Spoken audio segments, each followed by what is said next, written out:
toi ce matin. Mon frère, ma sœur a besoin de ta voix. Parle-nous, Seigneur.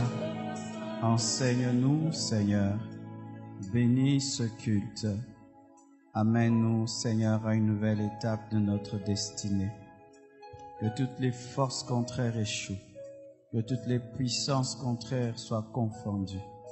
Que ta grâce nous assiste afin que nous puissions évoluer dans ton plan.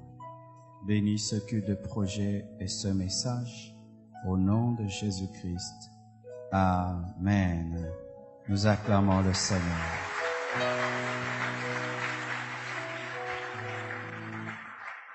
Je vous salue au nom de Jésus. Soyez le bienvenu à ce culte des projets et je vous prie de saluer votre voisin de gauche et de droite et lui souhaiter le meilleur dans la présence de Dieu ce matin.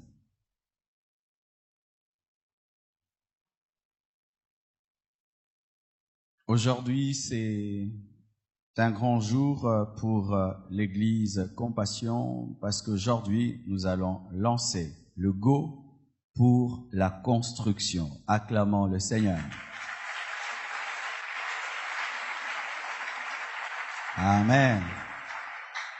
Pendant des années, nous avons cotisé pour acheter et par la grâce de Dieu, nous avons acheté la parcelle voisine qui est 2 fois plus grande que ce temple et plus large de 10 mètres que cet endroit. Nous allons y bâtir un temple d'au moins 5000 places avec une tour administrative d'au moins 4 étages. Qui croit que cela est possible? Nous acclamons le Seigneur.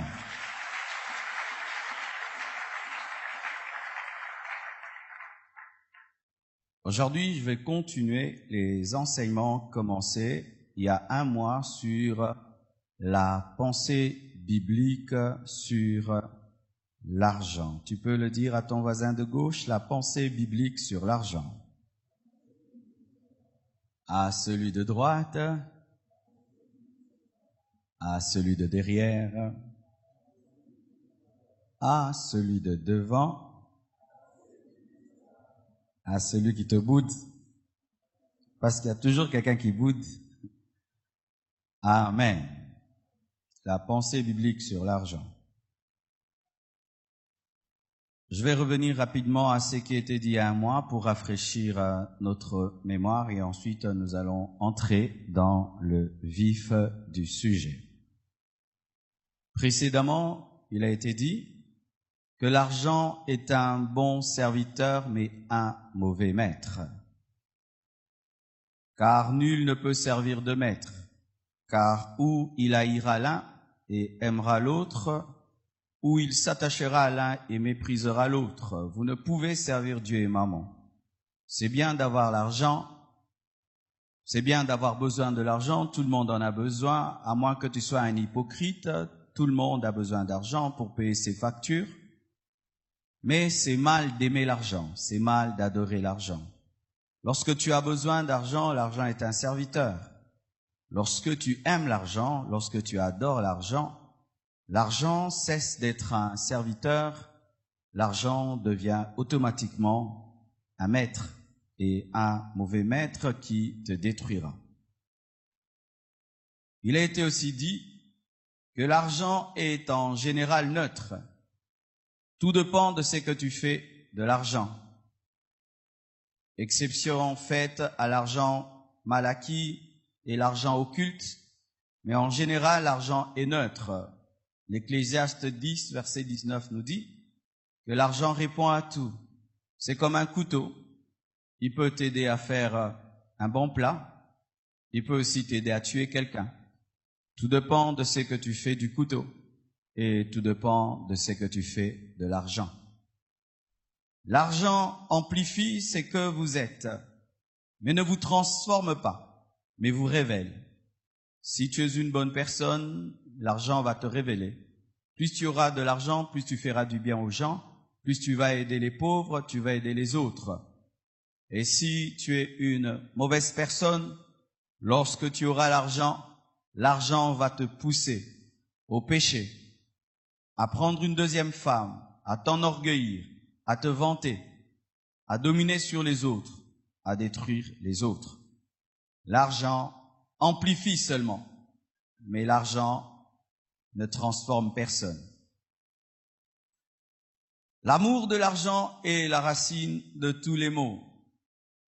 Tous les péchés proviennent de l'amour de l'argent.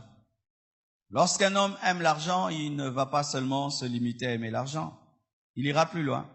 Il va voler. Il va escroquer. Il va corrompre. Il sera même capable de toucher à l'occultisme pour en avoir plus. Il sera prêt même à tuer son frère pour être davantage riche. 1 Timothée 6, verset 10 nous le dit. Car l'amour de l'argent est une racine de tous les maux, et quelques-uns, en étant possédés, se sont égarés loin de la foi et se sont jetés eux-mêmes dans bien des tourments. L'argent facile se dilapide facilement. C'est pourquoi la plupart d'héritiers, je ne dis pas tous, certes, la plupart d'héritiers ont du mal à conserver leur richesse parce que papa s'est battu à leur place et ils trouvent des millions, des milliards et souvent ils ont du mal à gérer parce qu'ils n'ont pas souffert. L'argent facile se dilapide facilement. L'héritage, les dons, les cadeaux et toutes ces choses, souvent nous les perdons facilement. Mais quand même, il y a des gens qui savent gérer l'héritage, les dons et les cadeaux lorsque ils ont eu des projets avant de recevoir l'héritage ou s'ils sont capables de perpétuer le projet de l'autre. Voyons cet exemple dans Luc 15, versets 11 à 14, où la Bible nous présente le fils prodigue qui, après avoir reçu l'argent de son père, est allé le dissiper entre les mains des prostituées dans la débauche. C'est ce qui a été dit précédemment. Nous acclamons le Seigneur.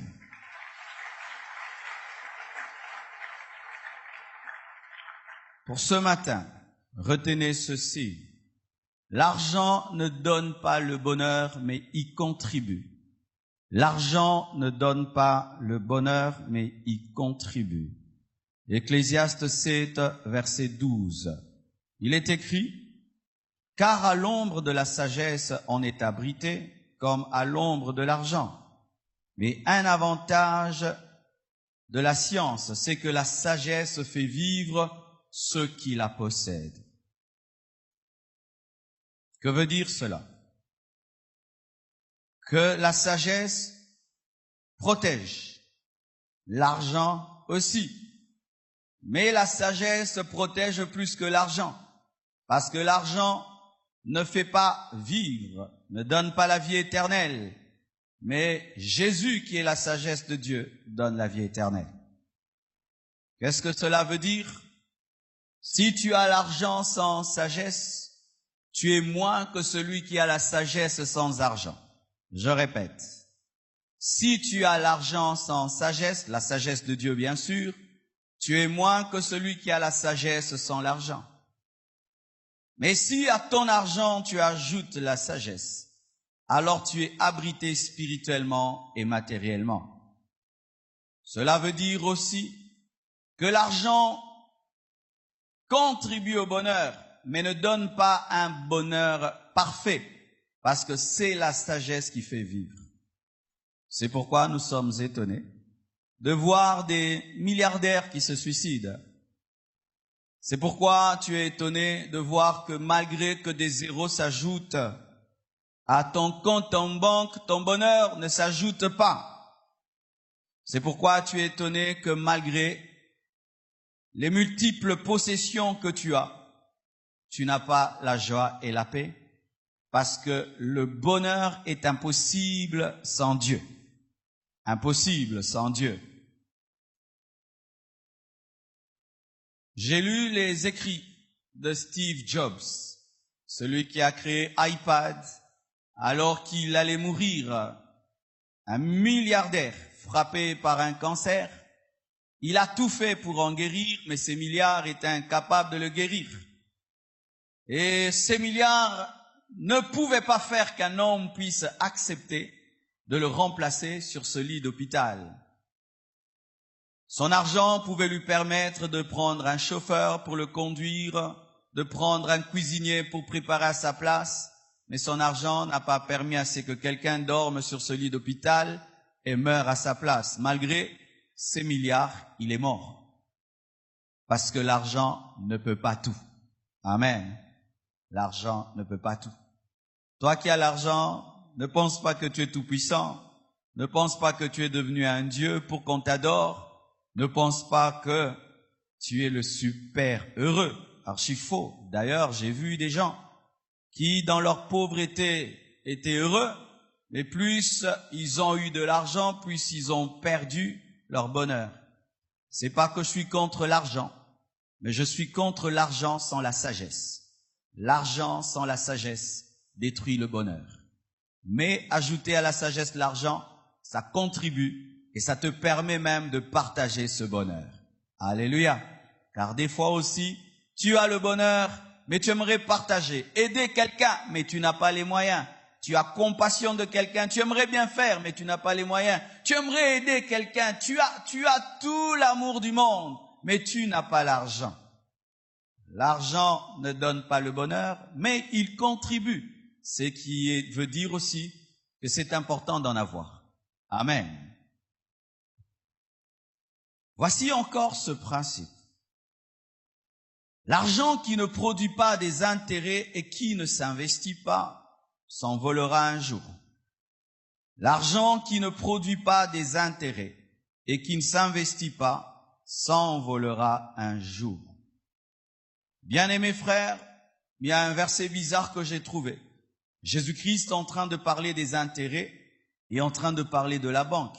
Dans Luc 19, verset 23 jusqu'au verset 26, Jésus a parlé de la banque et des intérêts. Luc 19, verset 23 à 26, pour ceux qui pensent que la Bible est un livre dépassé. La Bible dit, « Pourquoi donc n'as-tu pas mis mon argent dans une banque ?» Ouh là là. Afin qu'en mon retour, je le retirasse avec un intérêt. Puis il dit à ceux qui étaient là, ôtez-lui la mine et donnez-la à celui qui a les 10 mines. Ils lui dirent, Seigneur, il a 10 mines.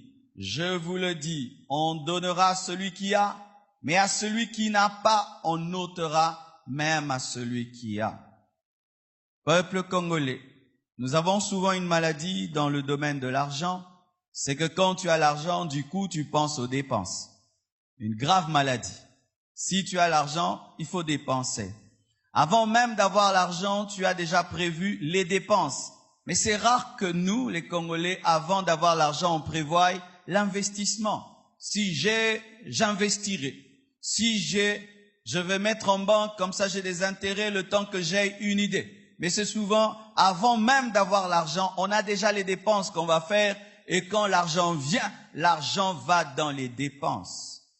L'argent qui n'est pas investi s'envolera. C'est pourquoi il y a des gens qui, lorsqu'ils parlent de leur ancienne fortune, il n'y a aucune trace, il n'y a même pas de vestige. Vous voyez, quand tu vas à Rome et on te parle de la gloire de Rome, on te montre les vestiges de Rome. Quand tu vas en Grèce, on te parle de la grande Grèce, il y a les vestiges de la grande Grèce. Et il y a des gens qui ont eu de la fortune, mais il n'y a pas de vestiges. C'est comme s'ils n'en ont jamais eu. Pourquoi? Ils n'ont jamais épargné et ils n'ont jamais investi. Ne pensez plus en termes de dépenses. Pensez en termes d'investissement. Pensez en termes d'épargne. Quand tu as de l'argent et tu ne sais quoi en faire, garde ça en banque. Le temps de prier pour trouver une idée pour développer. Mais souvent, lorsque tu as l'argent, et tu n'as rien à en faire, eh ben tu dis je vais dépenser. Et puis tu mets ça dans des choses futiles qui n'ont aucun bénéfice. Et quelque chose m'étonne dans ce passage. La Bible dit que celui qui n'a pas produit d'intérêt, on lui ravira sa mine et on la donnera à celui qui a 10 mines. Et la parole dit, les disciples, les gens dirent, mais non, mais comment tu peux prendre la seule mine et l'a donné à celui qui a 10 000. Il est déjà riche. Pourquoi tu lui ajoutes encore de la richesse? Les hommes de ce monde disent qu'on ne donne qu'à ceux qui ont. On ne prête qu'aux riches. Mais moi, je crois que Dieu donne à ceux qui ont été fidèles en peu de choses. Moi et toi, nous nous tenons devant Dieu et nous demandons tous $500. Seigneur, donne-moi 500. Toi aussi, tu demandes 500 et Dieu te donne 500 moi aussi. Mais 500 à moi, j'achète des chaussures, une veste, une montre, parfum et c'est tout. Et je joue au prospère, au riche, au prospère. Mais toi, tu as tes 500. Tu utilises $100. D'acheter des baskets, de jeans, de polo, c'est tout. Les 400, tu commences une affaire et après 5 ans, tu as 10 000 et moi, je n'ai plus rien. Lorsque nous reviendrons auprès de Dieu pour prier et demander encore, bien-aimé, Dieu donnera à celui qui a 10 000, pas à celui qui n'a plus rien, parce qu'il n'a pas été fidèle en peu de choses. C'est pourquoi vous remarquez des fois à l'église, ceux qui ont encore, ils ont encore et encore et encore, parce que Dieu donne à celui qui développe. Pourquoi? Dieu te donne 500 pour que ce soit 10 000, afin que tu engages les gens, afin que tu aides les autres. Mais quand il te bénit, tout ne se limite qu'à ta petite vie. Dieu bénira celui qui deviendra une source de bénédiction. Quand tout ce que tu as ne se limite qu'à ta petite vie, tu penses que Dieu sera encouragé de te bénir et de te bénir encore. Tu penses que Dieu le fera. Non, tu dilapides ce qu'il te donne. Tu ne considères pas ce qu'il te donne. C'est pourquoi, bien-aimés, je vous prie de fréquenter des gens qui travaillent. Amen, hein? Tu sais, quand tu es à côté des paresseux, des gens qui ne font rien dans la vie, tu peux croire que tout le monde dort et se réveille. Mais quand tu côtoies des bosseurs, des gens qui travaillent, ils ont un cerveau qui fonctionne à un niveau, ils voient des opportunités là où personne n'en voit. Du coup, tu te rends compte que tu es en retard et tu es en train de gaspiller ton argent dans des futilités. Amen. Dis-moi qui te fréquente, qui est ton ami. Vous êtes à 10 amis, rien que des chômeurs, tu seras pauvre. Tu seras pauvre. Tous tes amis ne foutent rien de leur vie, ils font rien. Ils se réveillent, ils critiquent les gens et puis ils dorment. Ils se réveillent, ils ouvrent la télé, ils parlent, ils dorment. Ce sont tes amis? Non, ceux-là, il faut les côtoyer pour les réveiller. Aie des amis qui font plus que toi, qui t'influencent, qui te disent tu perds ton temps. Mais vas-y, travaille. Mais vas-y, tiens ça. Allez, vas-y. Mais tu perds ton temps. Ça, ce sont des gens à fréquenter. Mais lorsque entre vous, vous êtes en train de vous cajoler, vous consoler. Ah, je vais bien, tout va bien, tu t'endormiras. Celui qui a développé, on lui donnera encore. Mais celui qui stagne, on lui donnera pas parce que Dieu ne perd pas son temps. Comme je l'ai dit dimanche, je vous conseille d'avoir un compte en banque. Pourquoi? Parce que quand tu mets ton argent en banque et que tu as une démangeaison de dépenser, mais tu sais que tu dois aller très très loin, ça te bloque. Amen. Et si tu sens que tu es très dépensier, je te déconseille d'avoir une carte. Amen. Sinon tu iras et puis tu vas tout faire sortir. Et même des fois, tu peux causer avec ton banquier, tu lui dis, moi par semaine, je ne peux pas dépenser autant. Et le jour que tu veux dépenser plus, il te dit, non, tu ne peux pas dépenser autant. Tu te limites toi-même dans les dépenses. Amen. Hein? Tu parles avec lui, tu te connais, tu sais que moi je suis un flambeur. Alors tu dis à ton banquier, moi par mois c'est seulement autant. Le jour que tu veux dépasser, la banque bloque pour t'aider à épargner. C'est important. Amen. Voici encore, l'argent n'achète pas tout, mais achète beaucoup. L'argent n'achète pas tout, mais l'argent achète beaucoup. Avec l'argent, on a acheté ce micro. Avec l'argent, nous payons ce lieu. On a acheté tout ça, toutes ces chaises, tout ce qui est ici a été acheté avec l'argent. Avec l'argent, nous avons pu acheter cette parcelle en face. Et avec l'argent, nous allons construire, mais il faut qu'on dise la vérité sur l'argent. L'argent n'achète pas tout. L'argent n'achète pas les amis. L'argent n'achète pas l'amour. L'argent n'achète pas le salut. L'argent n'achète pas l'onction. L'argent n'achète pas le Saint-Esprit. Il y a quelqu'un dans la Bible qui ne le savait pas. Dans Acte 8, versets 18 à 20, il s'agit de Simon le magicien. La Bible dit ceci.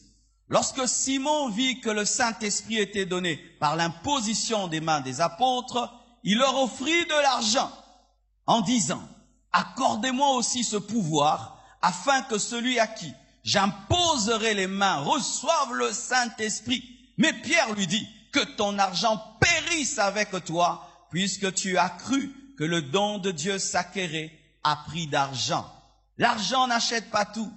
Ça n'achète pas l'onction, les amis, l'amour. Ça n'achète pas le pouvoir divin. Mais ça peut acheter des maisons, des voitures, payer des factures, et c'est bon. Mais l'argent n'achète pas tout. Certains hommes, au lieu de donner du temps à leurs femmes, ne font que leur acheter des voitures et des maisons. Et un jour, tu es étonné que le jardinier a pris ta femme. Oh, le jardinier a pris la femme riche. Mais parce que le jardinier disait à la femme riche que tu ressembles à la pelouse. Alors, madame a l'argent, elle a les bijoux, mais monsieur ne donne que l'argent, mais ne donne pas des compliments. Et certains parents, au lieu de prendre du temps à donner à leurs enfants, ne font que leur acheter des jouets, leur acheter tout ce qu'ils veulent, mais jamais ne jouent avec leurs enfants, ne causent avec l'enfant, ne passent pas du temps avec les enfants. Ça, l'argent ne te donnera pas. Des fois même, tu vas avoir des amis parce que tu as l'argent. Tu sais que si l'argent te donne des amis, ce ne sont pas des vrais amis. Les amis de l'argent sont faux. Amen, hein? Si quelqu'un est ton ami parce que tu as l'argent, c'est pas ton ami, c'est l'ami de l'argent. Le jour que tu n'auras pas d'argent et tu lui donneras pas l'argent, il s'en ira. C'est pourquoi depuis que ton père est devenu pauvre, n'est-ce pas que certains amis ne viennent plus à la maison? Tu les connais, ces amis de ton père qui ont disparu. Oh, il y a des amis de mon père qui ont disparu. Et ils venaient chaque le 30. On les connaissait et on les aimait pas. Certains, vous n'avez pas des amis parce que tu penses que quand tu donnes à tes amis, ils t'aimeront. Non. Apprends à leur donner du temps. Apprends à causer avec tes amis, à leur téléphoner, à les visiter. C'est ce qui va te donner des amis, ce n'est pas ton argent. Mais si tu penses que ton argent peut t'acheter les amis, parce que certains par leur argent arrachent des amis, et tu as une relation, alors ils commencent à donner beaucoup d'argent à cette personne, et puis cette personne te quitte et va auprès d'elle, mais ce n'est pas une relation, tu l'as acheté. Un ami acheté peut être vendu. Si tu achètes un ami, quelqu'un d'autre l'achètera plus cher. N'aie pas des amis achetés. Amen, hein? L'argent n'achète pas l'amour. C'est pourquoi n'usez pas de votre argent pour épouser une femme. Ne présente pas ton argent pour épouser une femme. Présente ton caractère, ta nature, ta personne. Parce que tu peux perdre le boulot, tu peux perdre les affaires, mais tu resteras toi. Mais si tu présentes, j'ai l'argent, et la femme t'épouse pour cela, le jour que tu passes par des temps de vaches maigres, la femme s'en ira. Mais c'est important pour la doter, pour en prendre soin, mais n'achetez pas l'amour. Amen. Une autre chose, l'argent ne pousse pas sur les arbres, mais l'argent se gagne. Attention à l'argent facile. Proverbe 19, verset 24 nous dit, « Le paresseux plonge sa main dans le plat et il ne la ramène pas à sa bouche. Il plonge la main dans le plat, mais pour manger, il n'arrive pas parce qu'il pense que la nourriture quittera l'assiette pour se jeter dans la bouche. » Il y a des gens qui pensent cela, que l'argent sortira, je ne sais pas de quelle banque, et va atterrir dans leur poche. Ben, j'entends qu'il y a des miracles pareils ces derniers temps.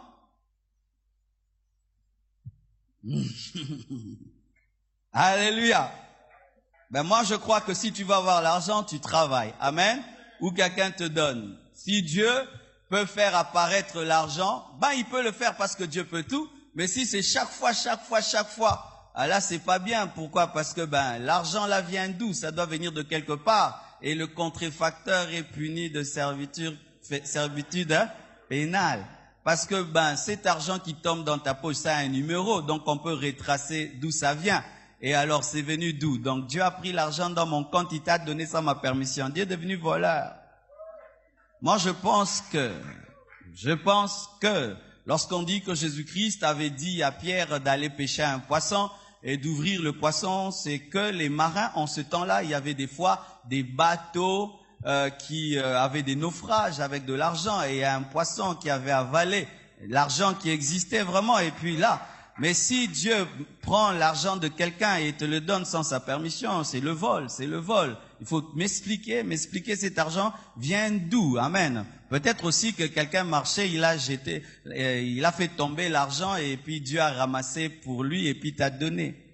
Parce que c'est un numéro, et si c'est un numéro, donc c'est la banque qui l'a créé, parce que Dieu n'a pas une banque qui fait de l'argent, donc ça vient de quelque part, il faut retracer.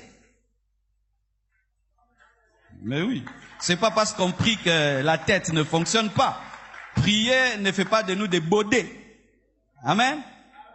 L'intelligence, ce n'est pas la sorcellerie à l'église qu'on laisse à la porte et qu'on vient à l'église, mais avec des têtes sans cerveau. Il faut réfléchir. Oh non, l'argent tombe dans les sacs des gens, Alors c'est sûr, alors que quelqu'un a fait tomber ça, et puis Dieu a ramassé, il m'a donné, ou bien... Amen. Hein? Et aussi, si Dieu fait des miracles, c'est bien, mais ça ne résout pas ton problème. Imagine, tu as un problème de $200 000, et puis tu as un miracle d'argent de $5. Ah, ça même moi je vais te donner. Vous imaginez ça?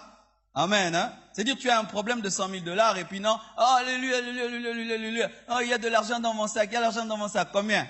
2000 francs. Ah non, parce que j'avais un problème de transport. Vraiment, moi je dis, l'argent il faut travailler, amen. Hein? Il faut travailler pour avoir l'argent, quelqu'un peut te donner, te l'offrir. Et si c'est vrai, il y a un miracle qui arrive, ce ne sera pas tous les jours. Parce que Jésus-Christ n'a pas fait une entreprise de pain. Même s'il pouvait multiplier les pains, ce n'était pas une entreprise boulangerie pain Jésus. Il n'y avait pas ça. Covadis, il y a, mais boulangerie pain Jésus, il n'y a pas. Même s'il a la capacité de multiplier le pain quand il veut, mais il a multiplié que 2 fois. Et même quand il a multiplié, il a dit quoi? Gardez le reste. Ce n'est pas que demain je vais encore multiplier. Mais venez au culte, voyez au culte, je vais multiplier l'argent, vous aurez dans les poches. Si vous croyez ça, moi, j'y crois pas. Amen. Alors, les jours que tu montes sur cette chair, tu veux faire ça, on va t'appeler un peu, explique-nous. Alors, fais-nous un miracle mani, vraiment de construction, vraiment, 3 millions. Va te dire. Amen. L'argent ne pousse pas sur les arbres, mais se gagne. Attention à la recherche de l'argent facile. Et il y a une maladie dans notre enseignement au Congo. Voici l'enseignement qu'on nous donne au Congo. La plupart sur l'argent, c'est on te donnera. Amen. Hein? On te donnera. Hein? On te donnera. On te donnera. On te donnera. Et les gens s'attendent à recevoir des dons au lieu d'attendre de recevoir des salaires. Les gens attendent qu'un jour, un vieillard, avant de mourir, puisse faire de lui un héritier. Les gens attendent le hasard, la chance pour réussir dans la vie, alors qu'il faut travailler avec la grâce de Dieu. Tu as des projets et progressivement tu avances jusqu'à atteindre tes objectifs, mais pas qu'un jour, au Betili Bakou Likola Diamant, alléluia, gloire à Dieu.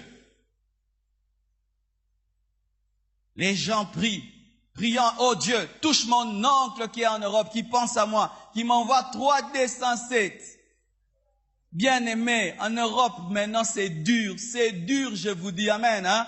Ils n'ont plus beaucoup d'argent comme avant. Alors, okoina, noko pamba, noga lingio, mais azasuna makoki tende, konata na za l'ambassadeur abana poto, bazo kemba, botika bongo tranquille. Vous dérangez trop vos frères qui sont en Europe. Des fois, ils vous expliquent qu'ils n'ont pas l'argent. Vous ne croyez pas. L'Europe, c'est beau, mais c'est dur, surtout pour les étrangers, c'est dur. Alors arrêtez de compter sur des hommes. Tu as un cerveau, tu as des muscles, tu as la tête, tu as la force, tu as Dieu.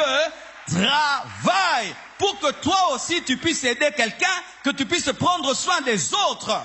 Mais tu ne vas pas tous les jours en train d'attendre de quelqu'un. Mais c'est un homme comme toi. Si lui peut te faire quelque chose, toi aussi tu peux faire quelque chose pour toi-même et pour les autres.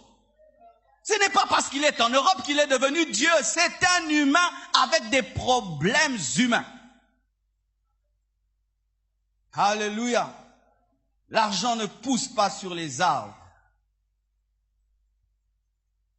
Tu habites une maison. Tu sais, quand tu ne payes pas l'électricité, tu ne comprends pas qu'est-ce qu'une lampe allumée. Mais quand c'est toi qui payes, tu sais qu'il faut l'éteindre. Quand tu ne payes pas l'eau, tu ne sais pas ce que c'est un robinet qui fuit. Mais quand tu payes l'eau, tu sais qu'il faut fermer ce robinet. Quand tu achètes même le papier hygiénique, tu sais qu'il faut bien doser. Mais quand tu n'achètes pas, tu peux même l'enrouler. Et des fois, c'est ça dans la vie. Quand les autres ont fait pour toi, ils ont fait. Tu dors, la maison est payée, l'eau est payée, l'électricité est payée. Tu penses que l'argent est facile. Et on était comme ça quand on était des enfants. Papa fait tout. Toi, tu te réveilles, tu as le déjeuner. À midi, tu manges. Le soir, tu manges. Et la maison est payée, tu penses que ce sont des magiciens qui la nuit s'envolent pour avoir l'argent. Mais quand tu te maries, tu as une femme, tu as des enfants, tu respectes les parents. Bien aimé, respectez les gens qui travaillent. Amen, hein? Respectez les gens qui travaillent. Tu sais, moi-même, un pousse-pousseur, je le respecte. Il vient chez toi, il est en train de pousser son chariot musclé comme tout, un beau garçon, mais il accepte de prendre une poubelle et lorsqu'il sort de ta maison avec cette poubelle, tout le monde le voit. Moutoua pousse mazana ndaku, moutoua pousse mabala, moutoua pousse mazana mwana, moutoua pousse matangi saka moutou. Yozo benge moutoua pousse, mais azana nyonga mutute afuti ndaku na ye atangisi mwasi na ye na ndaku pe babengake papa babengake patron. Mais qu'est-ce qui arrive souvent?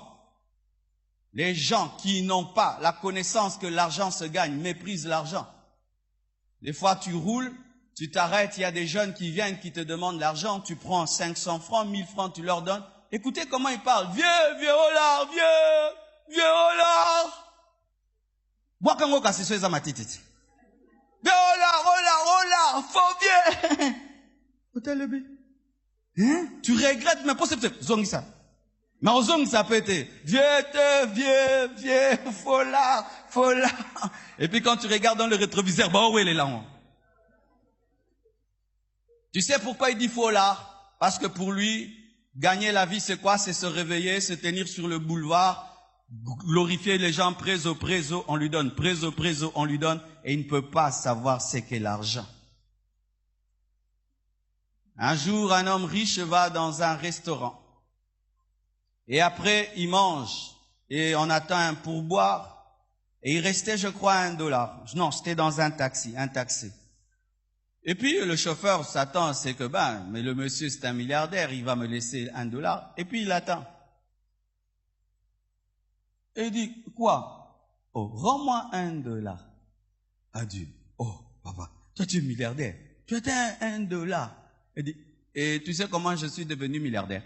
C'est en ajoutant $1 sur $1 sur $1 sur $1 que je suis milliardaire. Tu me donnes $1. N'est-ce pas que je t'ai payé ta facture? Oui, alors donne-moi le $1. Mais tu en feras quoi? Papa, ça s'ajoute aux autres milliards que j'ai. C'était seulement pour lui donner un cours que l'argent ne pousse pas sur les arbres, ça se gagne. Amen. Ne tombe pas sur le chemin de la paresse. N'aime pas ton lit. N'aime pas le sommeil. Amen. Voici encore. L'argent a une grande importance aux yeux de Dieu. Sinon, Dieu n'allait pas en parler. Certaines personnes trop spirituelles n'aiment pas qu'on parle d'argent. Il y a des gens qui aiment bien l'église Compassion parce qu'on prêche la sainteté. Et il se peut qu'aujourd'hui on t'a invité et tu dis non, j'irai quand même dans une église où on prêche la sainteté. Les pasteurs d'aujourd'hui ne parlent que d'argent. Et quand tu m'entends parler de l'argent, tu es déçu. Ah, Pemaramongo! Bien aimé, tu ne peux pas être plus biblique que la Bible. Amen, hein? Dieu parle de l'argent et l'église doit parler de l'argent. Sinon, déchirons tous les versets qui parlent de l'argent. Enlevons cela. Mais le mal, c'est de parler de l'argent avant de parler du salut. Amen. Mais voyez, la Bible nous dit que les hommes venaient offrir et Jésus était devant le tronc. Aucun pasteur n'est devant le panier comme ça. Jésus était devant le panier. Vous imaginez un jour, un dimanche là, vous donnez l'offrande là, na fandeli penza qui tunga, na otala penza. Vous êtes distrait. Mais Jésus, et les gens donnaient, quand tu donnes, ils te regardent, tu donnes, ils te regardent. Et il y a une femme qui donne une pièce. Jésus arrête le service d'offrande. Il a dit, cette femme, veuve, a donné plus que vous tous. Donc il regardait. Vous, vous avez donné votre superflu, mais elle a donné tout ce qu'elle avait. Comment Jésus l'a su? Parce qu'il prenait au sérieux l'argent. Vous savez pourquoi Dieu prend au sérieux l'argent? Ce n'est pas en soi l'argent, c'est l'amour. Parce que derrière l'argent, il y a l'amour. Mon frère, qui a déjà amené une femme au restaurant et qui a payé 100 $ pour qu'elle mange? T'es beaucoup saté. Qui a déjà amené une femme au restaurant et qui a accepté de payer 100 $ au restaurant pour elle? Ah, ça va. Les femmes, est-ce qu'on t'a déjà amené au restaurant et le monsieur a payé 100 $ pour toi? Les femmes. Et qui a déjà de lui-même donné 100 $ d'offrande ici à l'église? C'est pourquoi Dieu parle de l'argent. Pourquoi? Parce que nous dépensons certaines sommes ailleurs, mais pas dans l'église. Alors qu'est-ce que nous voulons? Nous voulons que Dieu reçoive les louanges et les danses en signe d'amour. Mais ailleurs, on ne donne pas que des paroles, on donne aussi l'argent. Mais à l'église, reçois l'adoration.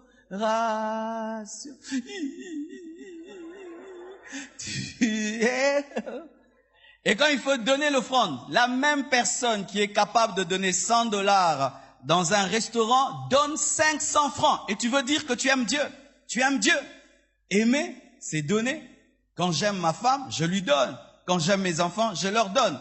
Mais si seulement je fais, si elle passe comme ça, moi si yo, moi si yo, moi si yo, somelanga mafuta, ezate.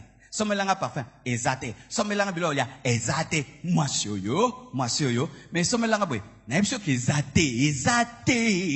Mais moi si yo na lingaka yo fort. Nasa ventirer toi ventirer te. Mais c'est ce que tu fais. Nsamoyo, yesoyo papa, papa nanga, papa nabana yaya, yesu Nous allons donner nos offrandes. Et ça côté nous, T'es au 10 $, 10 $, t'es. Santé. 500 francs. Oh ça tout pour beau, ça n'a total yango bien. Eza yango. Non ça, non confondre pambawa. Give me a man, I preach you. Et qu'est-ce qui arrive? Si tu as déjà donné tes 500 francs et puis on dit non, maintenant on va encore donner. Oh. Mais des fois tu peux recevoir une fille au restaurant et tu avais prévu qu'elle mange que le dîner. Mais après, dis quoi? Je veux un dessert. Dessert, quoi? Une glace. Pas de problème. Ajoutez la glace. Mais quand Dieu dit dessert, t'es on a kanaki ko PCC kokaki. Oh, ça ben escroquerie na ben église.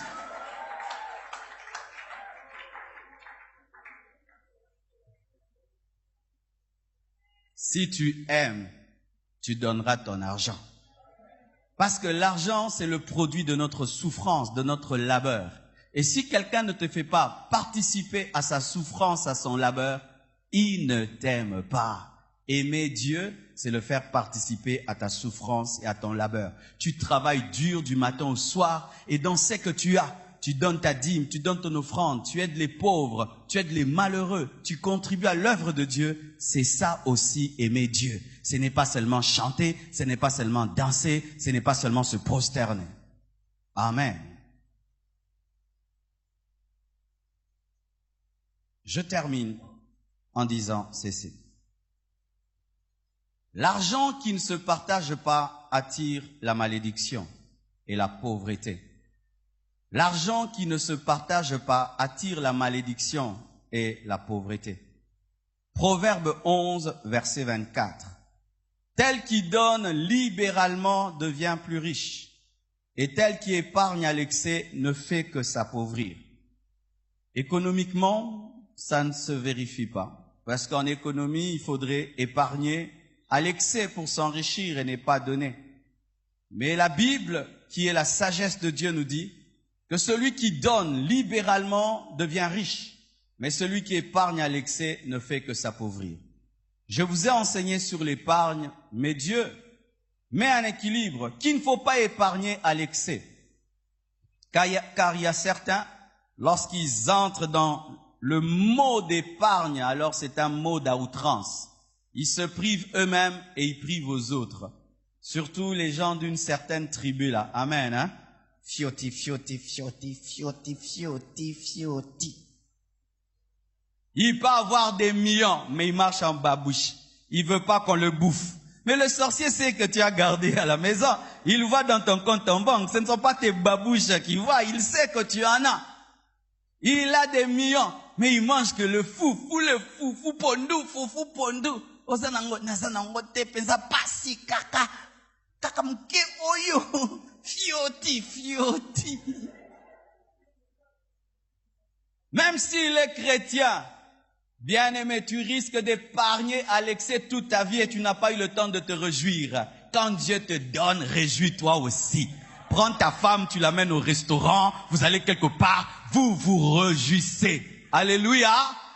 Manifeste la gloire de Dieu aussi par ce que Dieu te donne pour dire aux païens, Dieu nous bénit aussi. Mais toi, Dieu te bénit, tu as peur des sorciers alors que tu en as. Tu fais comme si tu n'en as pas. Et je crois vraiment que c'est du mensonge. Un riche qui vit comme un pauvre, c'est un menteur. C'est vrai qu'il faut être simple, c'est vrai qu'il faut être discret, mais il ne faudrait pas non plus que tu fasses semblant d'être pauvre. Amen, hein? Ou tu es un riche, mais tu portes des pantalons troués. Il y a un riche que j'ai rencontré comme ça quelque part, il était tout le temps en babouche en culotte.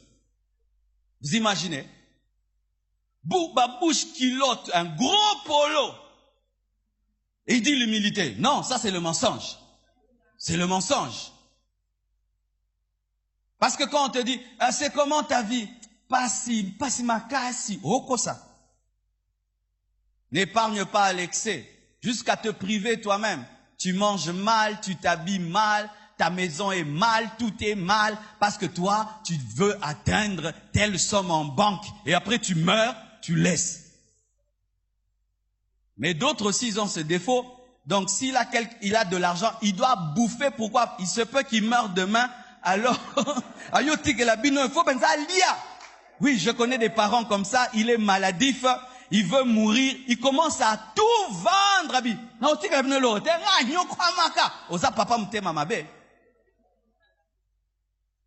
Celui qui épargne à l'excès s'appauvrit. Donc il faut épargner mais pas exagérer. Et la Bible dit, celui qui donne avec libéralité s'enrichit. Donner s'enrichit, dites Amen. Donner s'enrichit, dites Amen. Mais j'aime cette précision, on dit avec libéralité. Vous savez, en tant que pasteur, des fois nous avons un grand problème. Il n'est pas facile de se tenir ici et de demander de l'argent à une foule. C'est aisé pour personne. Chacun de nous, si on te met ici, même si c'est pour une bonne cause, on te dit de demander l'argent, ça te gêne. Mais vous nous mettez souvent dans l'embarras, parce que pour donner, il faut toujours qu'on vous demande. C'est rare que quelqu'un vienne tout seul et dit, pasteur, vous avez commencé l'opération achat parcelle, à construction, qu'est-ce qu'il faut faire? Tout seul. Vous avez besoin de quoi? Où en êtes-vous? C'est rare.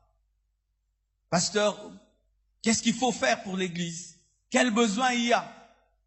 Tout seul, on ne te demande pas. Il faudrait seulement qu'on dise, on a besoin de 50, on a besoin de 20. Et quand on le dit, vous demandez trop. Mais si vous ne voulez pas qu'on demande trop, venez au bureau et réglez les problèmes, on ne va plus en parler ici. C'est pourquoi pendant un temps, dans une certaine église, on ne demandait rien du tout, parce que tout était réglé en secret. Mais depuis qu'on les a téléphonés, on leur dit, vous vous occupez de vous-même, ils ont commencé à demander. Pourquoi faut-il, pour donner des grandes sommes d'argent à l'église, il faudrait qu'on te supplie? Il faudrait qu'on en parle. Pourquoi ne peux-tu pas tout seul faire des grands sacrifices? Tout seul. Un temple de 5000 places. Déjà, une personne intelligente sait que ça va beaucoup coûter. Déjà, une tour administrative de 4 étages. Donc, ça va coûter. Alors, tu es une personne adulte. Tu te dis, ça va beaucoup coûter.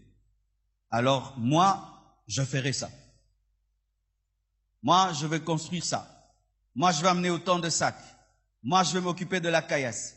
Pasteur, moi, je n'ai rien à donner, mais si je dois être un maçon, je serai un maçon. Amen. J'ai vu les branhamistes, ce sont les fidèles de l'église et même les mamans qui étaient les maçons. Pourquoi pour que tu donnes à Dieu? Il faudrait qu'on te pousse. Il faut une prophétie, il faut qu'on te pousse. Donnez avec liberté. Amen. Venez au diaconat. Vous voyez les diacres et vous faites des grands dons. Et nous bénissons le Seigneur. C'est résolu, c'est fait. Il n'y a plus ce problème. Je bénis Dieu un jour, un frère m'a dit, pasteur, ne demande plus. Ça, je règle. Ça donne la paix. Et ça nous permet de penser au verset biblique qui parle de la sainteté. Amen. L'argent du chrétien n'appartient pas au chrétien. Dis à ton voisin, ton argent n'est pas à toi. Qui le croit? Oui, Luc 19, verset 23. La Bible dit, « Pourquoi donc n'as-tu pas mis mon argent dans une banque ?» La Bible ne dit pas, « Pourquoi n'as-tu pas mis ton argent dans une banque ?» Lorsque Dieu parle de ton argent, il ne dit pas ton argent, il dit mon argent. Même si tu as des milliards, ce n'est pas ton argent. Tu n'es qu'un gérant et Dieu est le PDG. Alléluia. C'est Dieu qui gère ton argent. C'est lui qui décide, fais ça, ne fais pas ça. Investis, épargne, donne, ne donne pas. Ton argent n'est pas à toi. Ce qui fait que tu ne peux pas en faire ce que tu veux. Avant de dépenser ton argent, tu dois écouter le PDG. Qu'est-ce qu'il a dit? Un jour, un homme de Dieu prie et Dieu touche quelqu'un qui lui apporte $1 million. Il se réjouit. Il dit, oh Dieu, merci pour l'argent que tu me donnes. Alors qu'il est en train de rendre grâce à Dieu pour cette somme d'argent, Dieu lui dit, ce n'est pas ton argent. C'est l'argent de Renard Bonquet. Il est en train de me prier pour qu'il ait la plus grande tente d'évangélisation du monde. Tu téléphones Renard Bonquet, tu lui envoies cet argent. Et il obéit. Dites, il obéit. Il obéit. Il appelle Renard Bonquet. Et il dit, je viens de recevoir $1 million, mais alors que je rends grâce à Dieu, Dieu me dit que ce n'est pas mon argent, mais que c'est ton argent pour une tente d'évangélisation. Renard Bonquet dit, c'est vraiment ça, j'ai demandé à Dieu. Et puis il lui a envoyé le $1 million et Renard Bonquet a construit la tente, acheté la tente et des âmes ont été sauvées. Est-ce qu'on peut acclamer pour cet homme de Dieu là?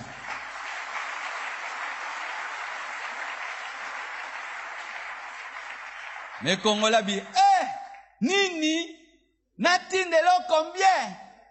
Olalela kiango kote nini? Oh, molimo abo bola nazo kangayo, au nom de Jésus, boya, bosunganga na losambo, milimu mabezo tungisanga, ezo zangisanga kimia. Non. Tout ce qui passe dans tes mains, tout n'est pas à toi. Il y a certains montants qui dans tes mains ne sont qu'en transit pour aller dans la vie des autres personnes. Et d'ailleurs, dans ce domaine, il faut faire les choses à temps. Ah oui, il peut arriver que tu es en train de prier. Dieu te dit, ce n'est pas ton argent. Ce matin même, donne. Et toi, tu le fais le lendemain, mais ça arrive en retard, la personne est morte. Ah oui. Quand tu écoutes la voix de Dieu, il te dit de faire un bienfait. Fais-le en ce moment-là. Tu ne sais pas ce que cette personne est en train de demander à Dieu. Autant que tu peux, fais-le vite. Amen. Tout ce qui est dans tes mains, tout n'est pas à toi. Certaines sommes sont à quelqu'un d'autre. Que Dieu vous bénisse abondamment et qu'il vous donne un esprit de libéralité.